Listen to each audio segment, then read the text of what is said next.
மகரத்தில் புதன் இருந்தால் அவங்களுடைய குணநலன்கள் எப்படி இருக்கும்? இப்போ மகரம் வந்து சனியோட வீடு. இங்கே புதன் இருக்கார். புதன் வந்து கால்குலேட்டிவாக இருப்பாங்க. அதாவது இப்போ மகரத்தில் புதன் இருக்கிற அமைப்பு வந்து அவங்களுக்கு இந்த கால்குலேட்டிவாக இருக்கிறதுல வந்து கொஞ்சம் ப்ராப்ளம் இருக்கும். அதாவது வந்து டைம் மேனேஜ்மெண்ட் ஆகட்டும், அல்லது பொருளாதாரத்தை மேனேஜ்மெண்ட் ஆகட்டும். பொருளாதாரம் மீன்ஸ் அந்த ஃபைனான்ஸ் மேனேஜ்மெண்ட். இந்த ஃபைனான்ஸ் மேனேஜ்மெண்ட்டும் டைம் மேனேஜ்மெண்ட்டும் அவங்களுக்கு கொஞ்சம் சிக்கலை உருவாக்கும். ஏன்னா அவங்க வந்து பிளானெல்லாம் நல்லா பண்ணுவாங்க. பட் எக்ஸிக்யூட் பண்ணும்போது சில லேசினஸ்னால் அந்த பிளான் வந்து கொஞ்சம் ப்ராப்ளத்தில் முடியும். மற்றபடி இவங்க பொருளாதாரத்தில் நல்ல ஒரு இடத்துக்கு வந்துடுவாங்க.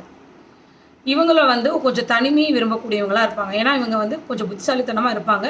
ஏன்னா புதன் இருக்கார் இல்லைங்களா, அதனால் புத்திசாலித்தனமாக இருப்பாங்க. ஆனால் தனிமையை விரும்புவாங்க.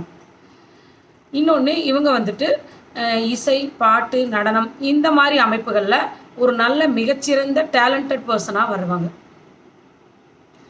அப்புறம் இன்னொன்று வந்துட்டு, இவங்க அடுத்தவங்களுடைய வேலையை தான் வேலையாக எடுத்து அதை நடத்தக்கூடிய அமைப்பை கொண்டவராக இருப்பாங்க.